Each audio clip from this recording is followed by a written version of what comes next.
做伙跳舞。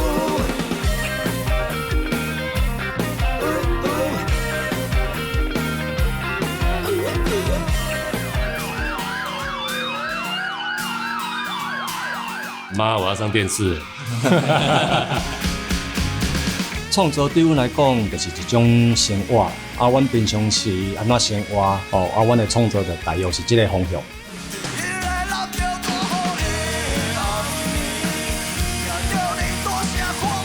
阮写歌大部分拢是阮身躯边的故事，比如像失恋啊，像心情无好，阮足定开讲的，阮开讲了，就慢慢去收集，有像安怎，甲写出来。所以阮的歌拢是阮的真实故事。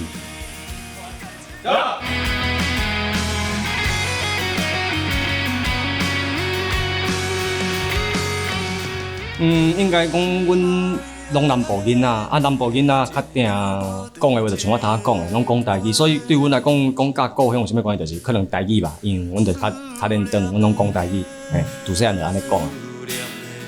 故乡阮加减减啦，写一寡游子，去外口打拼，有啥物困难，也是讲思念故乡啊，思念故乡的人啊，啥物人啊，向你的爱人，你厝内底的人，类似是安尼。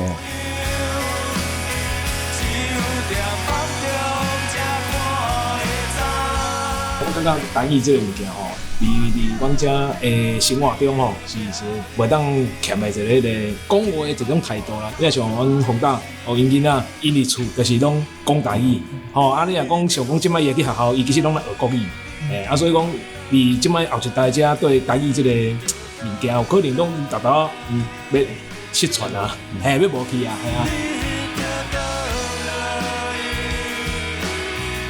上好的感觉就是见啊，无较早讲人讲要录影，就爱走去到台北，种远的。即摆高雄有一个所在会当提供咱会当录影，我感觉这是足好的代志，对规个环境来讲，拢是介好的帮助。